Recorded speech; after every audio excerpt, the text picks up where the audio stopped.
자, 유니온 커뮤니티 보도록 하겠습니다. 유니온 커뮤니티 지금 시장에서 가장 강력한 한동훈 장관 관련주 개 중에 이민청에서 생체 인증 이런 부분으로 인해서 지금 부각을 받고 있는 상황이죠. 실제로도 이 기업은 홍채 인식, 지문 인식 전문 바이오 인증 업체예요. 개 중에 좀 지문 인식을 주력 사업으로 하고 있는데 이 친구들이 위조 방지 측면에서 평가가 상당히 높다라고 합니다. 그래서 이번에 한동훈 장관, 이민청, 생체 인증 이런 섹터에 제대로 탑승을 해서 주가 흐름이 상당히 강력한 상황이에요. 최근에 이제 국내 증시가 단기적으로 고점에 와 있죠. 그래서 이제 좀 추가 상승 여력이라든지 매수세가 좀 제한적이고 가는 종목만 가는 상황인 와중에 한동훈 장관 관련주에 탑승을 했다라는 거는 그만큼 괜찮은 상황인 겁니다. 특히나 뭐 시장 먹거리가 많지가 않아가지고 정책 관련주, 정치 관련주 이런 친구들이 더 잘 가기도 하고 일단 24일날 흐름, 금요일날 흐름을 지켜본다라고 하면은 그냥 보합권으로 마무리가 지어졌어요. 별다른 움직임은 딱히 보이지 않고 있습니다. 22일, 23일에서 이어진 이 강력한 상승세에 대해 가지고 일정 부분 차익 실현이 나오고 그 주가 라인을 최대한 지켜주고 있는 상황이에요. 자, 이 말은 뭐냐? 추가 상승 여력이 있다라는 거죠. 이슈아웃이 됐으면 밑으로 주르륵 빠졌어야 되는데 이러한 형태는 전혀 보이지가 않았어요. 그러니까 추가적인 상승 여력이 있다라고 보시면 돼요. 일단은 뭐 지금 한동훈 장관 관련주가 그렇게나 강력한 이유가 총선, 출마설 이런 게 부각이 계속 돼가지고 이 관련주 위주, 한동훈 장관 관련주 위주 정태주 순환매가 자꾸 이루어지는 양상입니다. 근데 이게 당분간은 또 이어질 것 같아요. 일단 저는 금요일 저녁에 미증시가 혼조세를 보이기도 했고 이제 별다른 재료가 많지 않은 그런 상황이기 때문에 이쪽에서 계속 관계 랠리 폭탄 돌리기 하면서 개중에 강력한 종목들 위주로 많이 올릴 것 같습니다. 일단 한동훈 장관이 최근에 외국 인력 수용과 관련해가지고 출입국 정책을 기반으로 해서 뭐 이민 컨트롤 타워 만들고 청년층에게 피해를 최대한 안 끼치는 방향을 추구하기 위해서 이민청 설치를 주장을 했었었죠. 그래서 이거 관련해가지고 24일날 울산까지 방문하면서 이 조선업, 이 외국인 인력 수급 문제에 대해 가지고 논의를 하기도 했어요. 근데 여기서 이제 끝이라고 한다라고 하면은 좀 슬금슬금 몇 번 더 올리고 말 텐데 이제 일정적인 부분에서 27일날에 이벤트가 하나 더 있어요. 외국인력정책위원회 심의가 한 번 더 있어가지고 완전 초단기적으로 끝날 만한 섹터가 아니라는 거를 여기서 알 수가 있어요. 이걸 따져본다라고 하면은. 그래서 결론적으로 이런 부분이 통과가 될지 안 될지, 한동훈 장관이 당선이 될지 안 될지 이런 부분은 잘 모르기는 하겠지만은 주식이라는 건 결국에는 기대 심리, 이러이러한 추정으로 인해서 많이 오르내리곤 하죠. 그래서 이런 부분이 잘 통과가 돼가지고 외국인 노동자들 이제 국내로 다량 유입이 되게 된다라고 하면은 불체자 발생이 어떻게 보면은 가장 이제 방지를 해야 되는 부분이잖아요. 그렇기 때문에 어쩔 수 없이 생체 인증 이런 부분이 부각을 받을 수밖에 없다는 거죠. 바이오 인증 측면에서 정부 관련 지원이 상당 부분 일어날 거란 기대감이 또 자연스럽게 생기게 되겠죠. 그래서 이런 부분을 좀 감안을 한다라고 하고 27일 날에 이벤트가 추가적으로 있다라고 하는 거를 보면은 이 기존 낙폭 시작 지점인 이 3,750원 부근 여기까지는 올려줄 수 있을 것 같아요. 이렇게 차익 실현이 목요일 날 나온 거를 보면은 요 부분 저항선에 그러한 매도세가 좀 강한 거를 알 수가 있어요. 근데 이제 그만큼 밑에서 끌어올려주는 힘도 강하고 관기가 강한 종목이기 때문에 추가적으로 한 두세 거래일 정도는 상승세를 보일 수 있다는 걸 잘 아셔야 돼요. 그리고 정태주이기 때문에 시장에 지금 요만한 종목이 없다고 하더라도 최대한 보수적으로 보시는 게 맞습니다. 경차주는 이제 무서운 점이 이슈아웃이 되면은 진짜 한도 끝도 없이 빠지는 그런 종목이거든요. 그래서 이런 것들 내린다고 좀 과하게 내린다고 결국에는 뭐 주식인데 회사인데 뭐라도 하겠지 이런 생각은 정말 위험한 거. 그런 식으로 존버를 하는 종목들은 따로 있습니다. 밸류가 제대로 정해져 있는 거. 근데 정태주는 전혀 그런 밸류를 보고 움직이는 종목이 아니라 그냥 기대심 하나 단 하나 그것만 보고 움직이는 거여가지고요. 이슈아웃을 정말 경계를 하고 최대한 보수적으로 수익도 길게 보면 안 돼요. 짧게 치는 식으로 계속 가요. 그 점을 항상 기억하시길 바랄게요. 자, 아침에 시간이 없으신 분들을 위해 장 전에 당일 부각 모멘텀 그리고 시세 분출 종목 매일 아침에 구독자분들께 보내드리고 있습니다. 자, 쓰잘데기 없는 이 정크 가짜 정보들 필터링 거친 뒤에 정제된 정보들이고요. 당일 부각 이슈들로만 정리해서 보내드립니다. 자, 시장에는 한 가지 진리가 있어요. 아무리 초특급 악재가 터져도 막 해가 서쪽에서 뜬다고 하더라도 이 아침에 시장이 개장을 했을 때 반드시 튀어오르는 종목은 항상 존재해요. 그래서 이러한 특성 때문에 장초 개장 시간 1시간 동안만 매매를 하고 나머지 시장은 관망을 하시는 분들도 상당히 많으시죠. 근데 만약 내가 스윙이나 장투를 지향한다고 해도 이 가장 활발한 시간, 개장 후 1시간대를 놓치는 거는 합리적인 투자 관점에서 보면 너무나도 아까운 일이에요. 자, 장 초반에는 뭐 기본 수급, 세력의 움직임, 전일 모멘텀 등등 다양한 요인들, 그중 단일 요인만 가지고도 이 수익 구간을 충분히 내주는 일이 허다하죠. 나중에 빠지는 건 둘째 치고요. 그런데 이 개개인이 수많은 종목, 이 시장에 상장된 종목이 얼마나 많이 있습니까? 그 많은 종목에서 이러한 요소들을 다 파악하려고 막 분석을 해서 수익을 잡아내기는 상당히 난이도가 있어요. 이 단적인 예로 이 시장의 정보 재료라고 할 만한 것들이 날마다 아침에 보면 수도 없이 많이 쏟아져 있어요. 그래서 그 개별 재료들의 높고 낮음, 중요도, 이게 앞으로 주가에 어떻게 적용될 건지 개인이 파악하는 거 사실 불가능에 가깝다라는 거. 물론 경력이 쌓이신 분들은 가능하겠죠. 하지만 모두 다 그런 건 아니지 않습니까?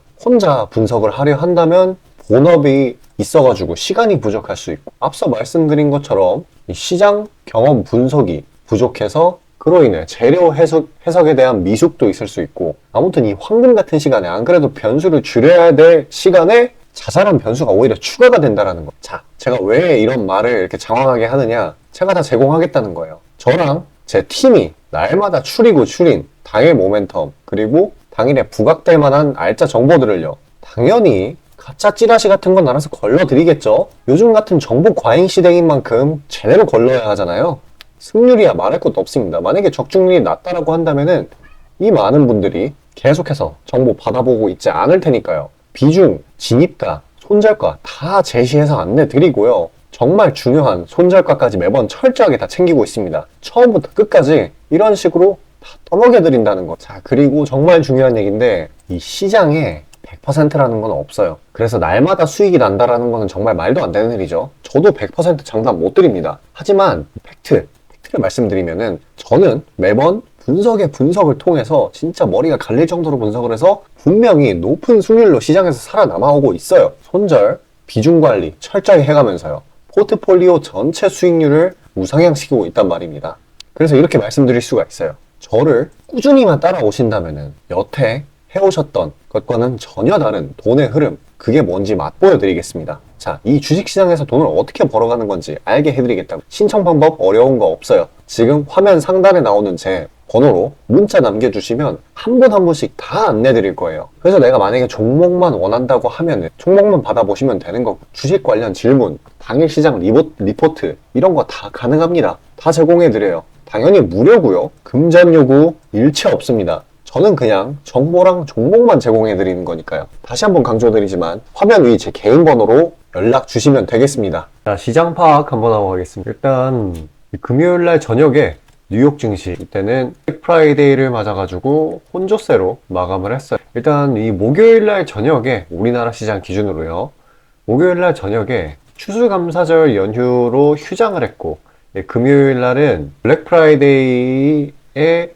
영향으로 오후 1시 이때 마감을 했거든요. 그래서 거래량이 상당히 적었던 것도 혼조세에 일정 부분 영향을 줬다라고 보고 있습니다. 일단 우리나라 시장은 보게 된다라고 하면은 이런 식으로 코스피와 그리고 코스닥 둘 다 약한 하락 마감을 했고, 상대적으로 코스피의 하락폭이 컸었는데 이런 부분은 2차전지라든지 반도체 대형주들이 일정 부분 차익 실현이 나오면서 코스피가 상대적으로 더 많이 떨어진 걸로 보시면 돼요.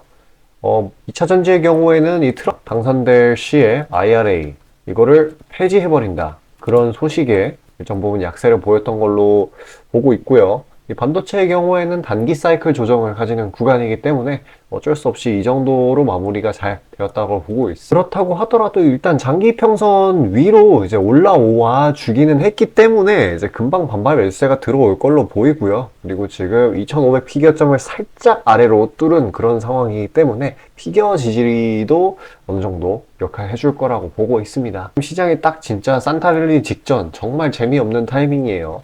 매수나 매도세 모두 약한 그런 상황이고 신규 자금이라는 것도 딱히 없어요. 따라서 이 큰 세력이 한번 돈을 이제 투입을 하게 된다라고 하면은 방향이 잡혀버리는 그런 형태가 자주 보이고 있어요. 물론 별로 이제 시총이 그리 크지 않은 종목들 위주로요.